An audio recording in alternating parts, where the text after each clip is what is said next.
for tuning in. As you can see from the window behind me, if you can't notice, it's actually pretty late. I usually don't record this late, but it's because I didn't get a chance to watch 90 Day Fiance until I got home a little bit ago. And finally I watched it and everything, and I was gonna wait till tomorrow to record this video, but the episode pissed me off so much that I had to just come and talk to you guys about it immediately, because I cannot stand men, Asuelo, Andre, the ones who want to say you're man of the house, I'm the leader of the house, just because you got a penis swing between your legs. No, you have to do the manly duties. If you are going to be man of the house, then do man of the house shit. But and it certainly don't be trying to find everything wrong that the woman does. Like, those two get under my skin like nobody's business, okay? So 90 Day Fiance, happily ever after. This episode was really good, so let's go ahead and get into it so I can take my ass to sleep, okay? So we open up with, let's just start with Angela and Michael. So Michael, was it? Yeah, Michael, he was talking to his mom about, Angela finally making it to Nigeria. They're hoping finally this could be the, the one time that things go right. They'll get married, stuff like that, because they've been waiting on, for the other option, which was for him to go to America, but that didn't happen. So after talking to his mom, I think he goes and talks to his aunt, his uncle's wife, about Angela moving and stuff like that. And so, she's asking him typical questions like, how's Angela going to feel coming down here? Like, are you ready to get married? Like, what's the plans for the future? And, Michael is seemingly excited. He is hoping that this will finally, because he claims Angela is the love of his life, he's hoping this will be it. And the aunt or his uncle's wife started asking some good old questions that he really needs to start considering, which is, one, she is an older lady, like, what about having a child, like bearing a child? And he fills her in on the fact that Angela and him went to fertility clinic, she's taking the steps that she needs to possibly deliver a baby. The second question she asked was, well, okay, that's cool and all, but what if she can't? Is she going to allow you a second wife? Here in Nigeria, there are multiple partners, and what one woman can't, the husband basically finds another wife that can do what the other woman can't. So she's asking, is Angela going to be okay with that? And we all know that is a hell no. Like, Angela is not going to have Michael out there with a whole nother woman playing house. Oh, heck no. We know Angela would not be down for that shit, period. So he started laughing because he knew that just wasn't going to go. But he's just banking on the fact that Angela is going to be able to tote this baby, as Angela likes to put it, tote the baby with her little country ass. No, I need people to start using common sense. Angela is damn near knocking on 60. She is not toting nor giving birth to no baby at all, period. I don't care what anybody says. Angela, for one, she smokes, so that inside of hers is all charred out, barbecue grill style. Secondly, she literally had no eggs in her fallopian tubes when they went to go check the doctor. So the one egg she had left probably was all scrambled, dusty and powdered eggs, okay? And then, thirdly, come to find out, Angela possibly has some medical situations going on. So now she actually has to go get that checked out. So back in America, Angela is talking to her friend at the little shop or whatever, the suit store or something like that. And she's going to, I guess, finalize all the wedding stuff, the suits, the shoes and whatnot. And her friend is there. And she's confiding in her friend, basically telling her, I don't know what I'm going to do. My daughter Skyla, she is not agreeing with the whole Michael situation, and she's refusing to come to Nigeria. The daughter feels like her and Michael really needed those 90 days together. I would agree. Michael, I know the idea in your head is, oh, I can come to America because it's America. That's all people think about. Oh, it's America. It's going to be great. Let me tell all you foreigners, shit ain't great over here, okay? It just isn't. It is not all shits and giggles, rainbows and fairies, and rain and gold over here. It is not happening. This shit is piss po. Only thing that get different is we got better water sources and, functioning bathroom shit. We barely got any better water sources as Flint, Michigan, okay? But she tells her friend, Skylar feels like we need to get those 90 days. He definitely, Michael, 6 grandkids in that house, and they're all like little babies. That shit will drive anybody insane, okay? So the friend actually agrees with Skylar. She felt like, Angela and Michael could have used those 90 days. But, she wants to be there for her. She feels like Angela has been a loyal friend to her. The least she can do in return is be the witness. So she tells Angela, look, you know what? I want to be there for you. I see that you love Michael. And she's also using this as a chance for her to do her own digging on Michael, because she doesn't quite, she's kind of giving him the side eye. Like, do I really know Michael? So this would be a chance for her to go down to Nigeria and really, scope the situation out. So Angela's super excited. She's happy. They go finish suit shopping. Whatever man that was, looking like an old Spike Lee impersonator. He gets the was I hearing that correctly? Did Angela say size 15 shoe? Size 15? Michael's all of what, 5'7", 8? And how is he wearing a size 15 shoe? Like, what? That don't even make no sense. Like, size 15 shoe, like, Michael, you should be at least 6'4". But teachers on whatever. I mean, I guess that's why Angela's staying with his ass and putting up with it for this long, because he got something to match that size 15. I'm just saying. So after that, she ends up having to do her doctor's, visit, because there was a fear that she could be, dealing with cancerous cells, especially with cancer running her family. The doctor immediately wanted to check out, and so I think she went to the OBGYN to get like a sample. So they go in, and the doctor is hoping it's benign, nothing serious, but they lay down, and Angela is doing all the most hooting and hollering. The needle was long as fuck though. That needle was long. When she showed it at the end, I was like, yeah, you might have to put me on something to take that needle, because it was long. But she used something to like scrape. Now we all know, woman, if you had a Pap Smear, the shit is uncomfortable. Don't you find it so funny, like how, like when you go to the doctor and like when there's, swabbing or like sticking stuff in there, the shit feels the most uncomfortable. But like when you sticking something else up in there, the shit feel good. Like it's weird. Like, how do things inserting, like, it's supposed to feel good, ain't it? But like it don't. So I'm always like, am I the only one that's ever wondered that? Be like, damn, they putting this septum up in me, this shit feel bad, but when something else go up there, I mean, it don't be feeling like that. But just questions. But that's neither here nor there. I'm just, you know what I'm trying to say. But nonetheless, so Angela's doing all this screaming. So the doctor's like, damn, like I gotta drug this bitch. Okay, so she's like, let me give you a little nitrous oxide. So she comes in with the little tube, and Angela gets high as Whitney. Basically, she was inhaling that stuff, laughing, and she was like, why didn't you give me this in the beginning?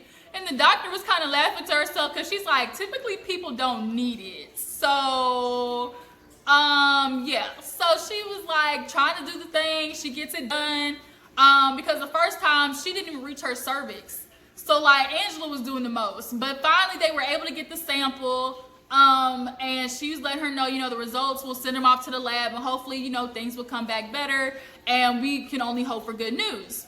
So that's it with Angela Michael. So we'll just have to see, like, oh no, she tried on the wedding dress for her grandkids after that. And she was just reassuring with her mother, like, does she want her to go? Because Angela does have this fear, like, I'll leave and, something will happen to her mom. Like, it's 3 weeks in Nigeria. Anything can happen with 3 weeks, with her mother, and that's her biggest fear. And I do think, like, her mom, some people just kind of know when it's their time, I guess you could say.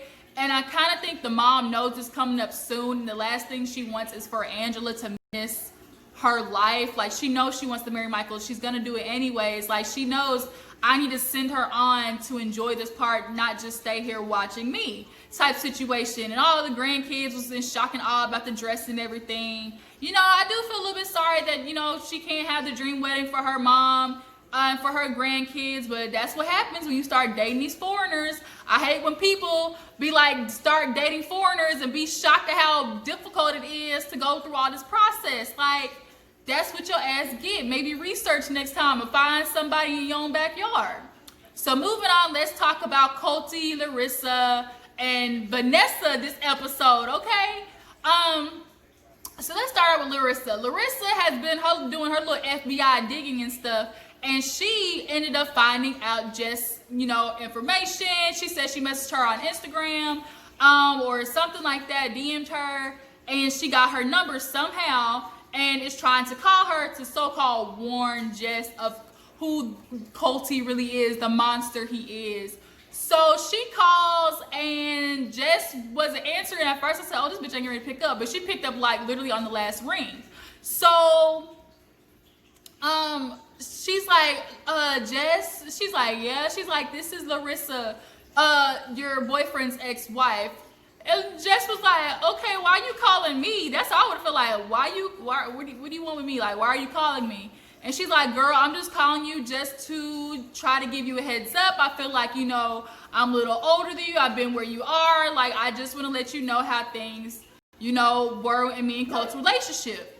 And Jess was like, Colt told me, nothing but bad things about you as his ex-wife. So, like, I really love Colt. I trust Colt. He's a good guy. Like, what should I believe you for, basically, is what she was saying. And she was like, yeah, but Colt is a monster. He's all good right now. I'm sure he's showing you all the good stuff right now, but trust me, like, there's a monster behind all of that. And she's like, well, I love him.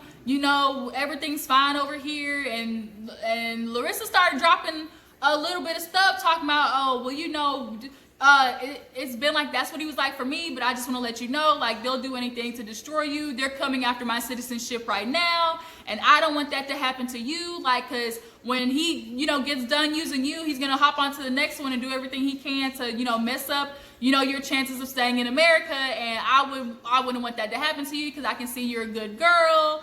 And just for the moment is really trying to just say, like, look, I'm sticking with my man, like, woman, I don't need your information.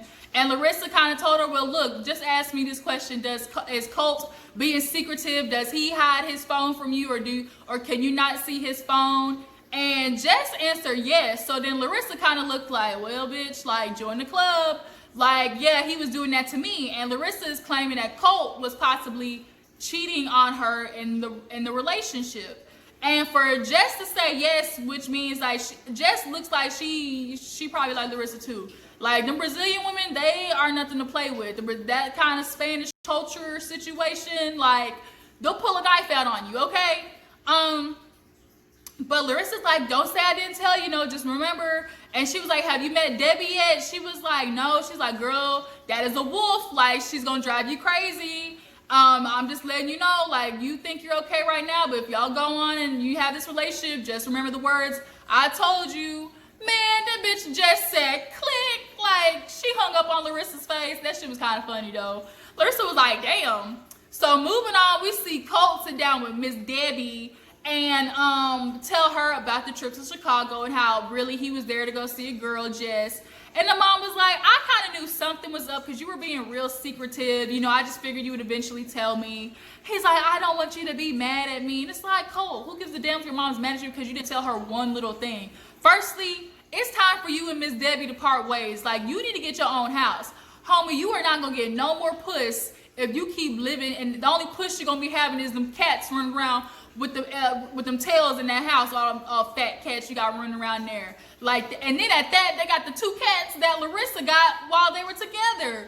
So, he ends up telling her about Jess, and she's a little concerned. She feels like Colt should wait until, him and Larissa's situation is done with. She feels like he's rushing. He's already talking about he loves Jess and all this type of stuff like that. And it's like, whoa, pump your brakes. You don't know what love is really, Colt. Like, you just say because you're trying to make yourself feel like you were in a relationship, and because Jess said it, you feel like you have to say it. Like, I peep who Colt is. So Vanessa actually ends up coming over later that day, and I guess Miss Debbie knows somewhat about Vanessa, and we end up finding out some good old hot tea that Colt and Vanessa at one point were a little bit more than friends. This isn't just a crush, type friends with benefits, without the benefits thing. Immediately there was a little bit of soiree going on between them. Now Colt said they had sex once, but he still has a crush on Vanessa, but it doesn't necessarily seem reciprocated. Newsflash, Colt, you know what that means? that means the dick was trash. I mean, we all could have assumed that from the get-go. Like, just from the way you look, I'm sorry, Colt. You ain't blowing nobody's bike out, all right? You ain't hitting nothing from the bike, right? All right? Look, but if she would have been, had the dick game been good, trust me, y'all would have been still kikiing, rolling around, and doing all smack it up, flip it, all that type of stuff, and still being good friends, okay? Trust and believe that.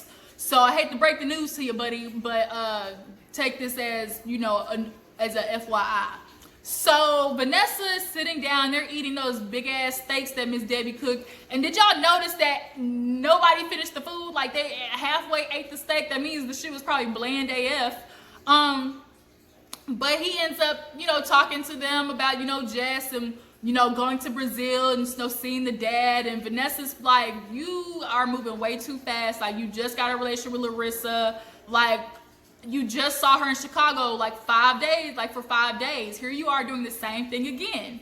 And, you know, he talked to Debbie about the earlier on the couch where he was like, oh, I know what you're getting ready to say. Because he was talking about how, you know, she's leaving in 6 months. And so Debbie's like, okay, where do you see this going if she's leaving in 6 months?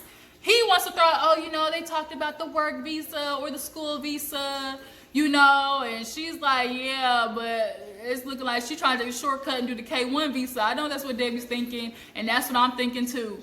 But he is, you know, excited to go to Brazil. I guess Debbie's going with him as well. And she's like, as long as you don't give her no money. And she's like, have you been giving her money? And he was like, well, I bought the ticket to Brazil. And it's like, damn, Cole, don't you, bruh, when you gonna learn? Why you saying, you now come to find out in his confessional, producers asking him questions like, have you spent money on Jess? He done bought her makeup. And he's like, I like giving her gifts. No, bruh, it ain't gifts. Like, I can't stand people who do things, it goes downhill, and you're gonna do the same exact thing with this girl, Colt. I'm really starting to think like you really are a manipulator, and you really you are the reason you're in half of the mess you're in. You're also one of those people who do shit and then want to be mad at the outcome. You're part of the problem, Colt. You're using the fact that you have this money, you know, to lure Jess in. You're buying her all this stuff, and you're inputting on, you know, on her flight ticket back to Brazil. Like, you're guilty of doing that because you low-key know that's what's going to keep her around. You have an insecurity, and you're also using the fact that now you've got this newfound publicity to go be Mr. Player around town, because Colt clearly was the fat kid on campus in high school, junior high, and college. No girl was throwing no coochie his way. Like, he was on the merry-go-round by himself, playing in the sandbox by himself. He's always been the dude sitting in the back of the class, doting over the popular girl. And now he's trying to use this newfound fame he has to get all the coochie while he can, because he's staying at Miss Debbie's house and don't know how to grow a own pair of balls himself and move out and kick his mama ass out to Whispering Pines nursing home so he can live in his own damn place. Colt, I'm peeping you, Colt. You ain't slick. But nonetheless, Debbie and Vanessa are looking at him like, Colt, like, this is not it, and you need to beware. So moving on real quick, let's knock out Paul and Carini. Paul and Carini is going downhill fast, okay? He got this old ass car that, you know, he's like, at least I got a car, so he takes her there, and it is dirty AF. She is not happy with, you know, the living situation so far. You know, they're staying in a hotel. He has no job. I mean, it's only the first couple of days, so Carini, you know, give him a little bit of leeway with that. But I think another thing too is when foreigners come to America, they just automatically assume it's just like the movies. Like, that's only certain parts of the world over it, like of the country that you see in those movies, you know. And she had this idea that, you know, I'm sure Paul lived in this nice house and, you know, has somewhat of, you know, a nice car. Like, girl, completely the opposite. And as he was cleaning it, you know, this fool had the nerve to sit there and say, you were living in a fucking wooden hut. It was like, whoa. And that's another thing Americans got a problem with too. It's like, y'all feel like because y'all take somebody from, you know, a foreign land that they're just supposed to be automatically grateful that you save them from this, you know, living condition. When 9 times out of 10, yes, some of them want to go to America, but they'll be just fine living where they're at because that's where they've lived all their life. That's what they know. So the way that he said that was just kind of like, he was really trying to take a jab at her because she was calling him out for having this dirty ass car. So she's like, man, take me back to the hotel. The baby crying, I'm hot, this is not it. Paul, you really only have like maybe a week left before Carini blow this popsicle stand.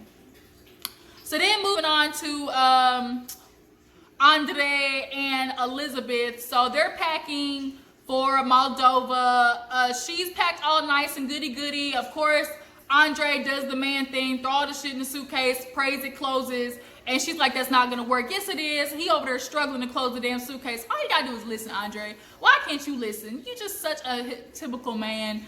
So nonetheless, they get on the plane, you know, fly to Moldova. The dad and the brother greet them. It's super nice. I really like Andre's dad, and you can tell that he's a lot more even-tempered. Who knows where Andre got this asshole personality of his. And the dad called him out last season. Remember, he was like, you know, you need to, you know, watch your attitude or something like, and he was like, you know, you can be hot-tempered at times. Like, the dad said that. And he's like, I know how sometimes you cannot listen to people. So he's like, you need to be careful of that. So Andre's dad knows his son.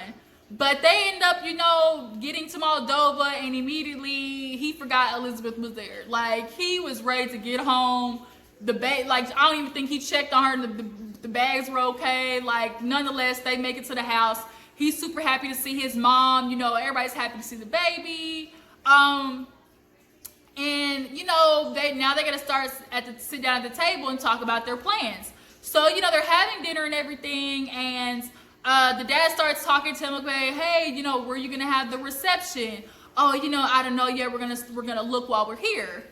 Hold up, wait a minute. Now, you lied, because didn't you tell the family that, we're planning a wedding and it's a month away? You straight up lied to get Elizabeth to Moldova. You had shit all planned, and then you're basically gonna go looking around the town on her daddy's dime, finding the most expensive shit because you feel like there's no budget to spare because it's her dad's, what's her dad's name? Is it Chuck, Charlie, something like that? On Chuck's dime, and on this short of a notice. Now, what if you had not been able to find something, Andre? These people would have spent money on a ticket for them to go there for no reason at all. For F all. They would have made it there and been there for no reason because nothing would have been accomplished. Like, Andre is such a freaking asshole. I cannot stand him.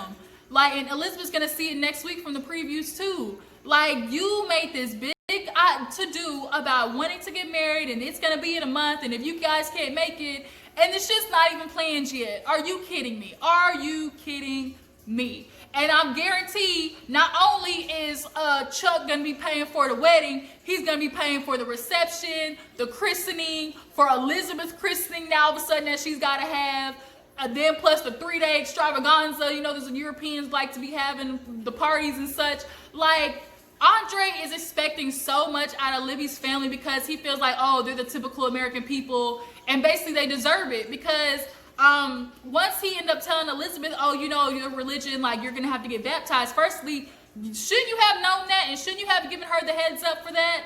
And then secondly, she gets up to take the baby to sleep, and he's prepping the family. Okay, let me tell you, they're typical American people. You know, I don't get along with them, but you know, I'm gonna let you guys decide for yourself. He was basically baiting them to already feel a certain type of way about Libby's family because he knows that if the family comes and his family and her family get along, then it's gonna make him look like the stupid one for not finding basically finding the reasons to be mad at them. And the only reason you're mad at them, Andre, is because they keep calling out you on your bullshit. That's the only reason why you don't like their family. Granted, they can be overbearing at sometimes, but hey, the dad has the right to know what's going on in the household when he's been paying for it all, Andre. Man, I cannot stand him. I really can't. Then he told they're gonna be loud, and I'm gonna tell them not to say nothing stupid while they're here. Bro, you've been saying nothing but stupid shit since you got to America, okay? So you really have the nerve to be expecting stuff out of people, but you can't do the same shit in return. That stuff irks my nerves. So last but not least, let's get to Kalani and Asuelo, another couple that irks my nerves. So Kalani feels like they make it back to the house and tell the family about how, oh, you know, the doctor was saying it's not safe. Granted, you know, the vaccine would help. One of the babies, though, is too young. And she's, you know, doesn't want to give the baby the vaccine yet if it's too soon because the first child has such a bad reaction. All Asuelo can think is, oh, it'll be fine. You know, the doctor said they can go, like, if they get the vaccine. It's like, but to be safe, like, there's still a chance they could get sick. They could bring it home to the family. Like, let's just wait. Firstly, Asuelo, let's just wait till y'all actually have the money to do it. Because I can assure you, you're not affording no flight to Samoa on a part-time pushing yogurt push pops at a store budget, okay? But he's thinking of nobody but himself right now. He is not prepared to be a man of a house for no reason. But he's taking it as, oh, you know, Kalani has her family against me. You know, it's always there on her side. But they're speaking common sense right now. Like, it's not safe for the babies to go. So Kalani instead was like, you know what? Let's just get out of town for the baby's birthday. I booked a place in California or something like that. And, you know, let's just go get away, do something for the baby. Well, along the ride, I guess Asuelo felt like he's going to do everything he can to be sourpuss, have the whole weight of the world on his face. Like, it was just so annoying. So Kalani ends up sitting in the back. The babies are crying. First of all, I can already tell that they babied the dog out of that one child. The oldest one, yeah, he gets babied a lot. I can already tell. But Asuelo's in the front trying to complain, talking about, oh my God, how can you drive with baby screaming? Like, it's too much. And it's like, oh, baby screaming is too much. Well, imagine being at home with it 24/7 all day, being the one to check on them. Because you do F all, Asuelo. You get up sometimes, you get up a quarter of the time and feel like you're doing something. So Kalani is like, yeah, it's not easy as you think so. And I'm back here hurting. I'm in between two car seats. And Kalani's thick, okay, with 3 seats. So she needs room. So how about you get your little Popeye self back there and sit in between the seats. So at first he was like, oh, you know, I really don't want to sit back there. But they ended up pulling over and trading spots. So she's like trying to help the baby, trying to calm it down. And finally, this was for 4 hours though. She was sitting like that. So then finally the babies are starting to settle down. He's like, oh, this is easy. She's like, bruh, no, it's not. You got the last hour. I did all the leg work. And he's like, oh, babies just go to sleep. I say the word sleep, they go to sleep. And she was like, you really think this shit is easy? He's like, yeah. He's like, look, all I gotta do is say sleep. She's like, I was with them for 4 hours. Majority of the time, just like at home, I was up with them for 3 hours while they're sick and I'm sick as well. He said, oh, if they're sick, you know, maybe they should have stayed home. Best for the baby. He was trying to be a little smart ass. And so Kalani was like, it's just, I just find it real, you know, funny how you can always try to point out something I'm doing wrong with you when you don't help with the kids at all. If it was so easy, then why don't you do it? I planned the trip. I paid for this stuff. All this stuff, you can find something wrong I'm doing, but you're not doing none of it. So then the mom asked, oh, do you think it's what Kalani does is easy or just women? He's like, he's like, all women.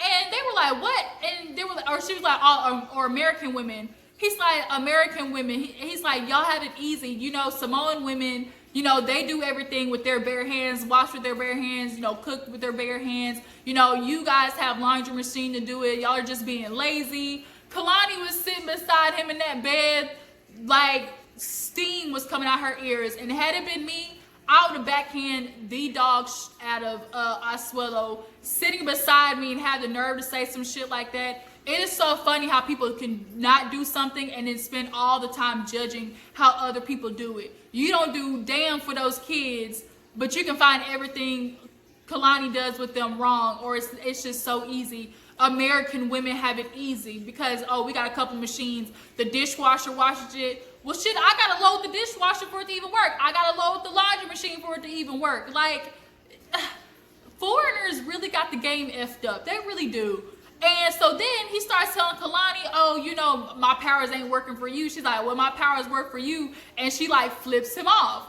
And he's like, oh, you're being such a bitch. You know, you're so effing annoying. And he's talking like that to her in front of their kids. For one, that's a problem.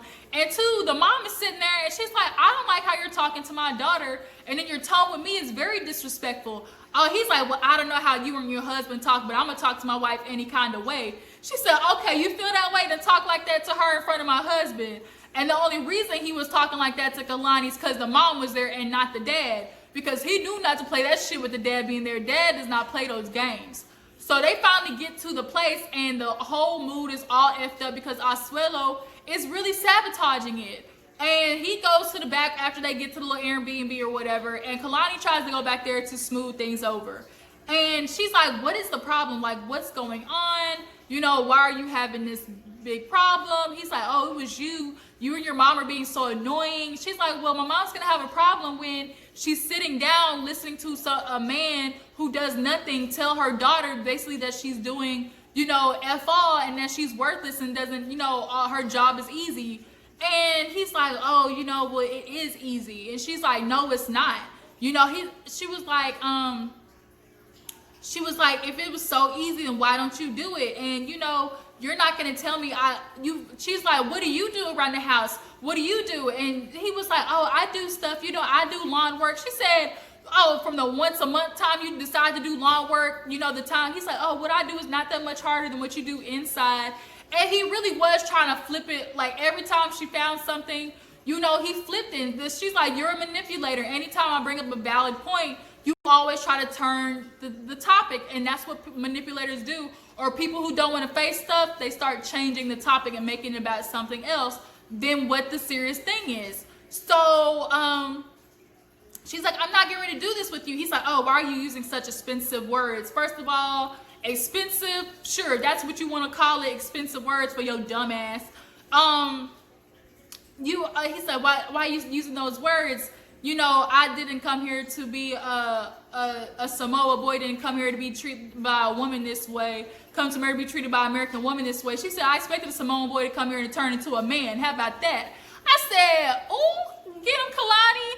Kalani said, I expected your ass to come to America and turn into a boy. How about that? You didn't have other opportunities in Samoa. Now you got opportunities here and you ain't doing shit with it. So then she ends up getting up, and he's like, oh, I just feel like I'm alone, you know, because I don't speak English. You know, I feel like they're not understanding me. I can't really express what I mean. No, don't use that excuse, because you explained perfectly well how you felt when you were asked the question, do you feel like a woman's job is easy? You said yes. There's no yes, no, that's quite easy for you to say. You cannot blame that on your English. You knew what you were saying. So Kalani goes inside, talks to her mom, is like, I can't do this. Like, I'm not getting ready to do this with this boy. He comes in, grabs his phone, and they're like, what are you doing?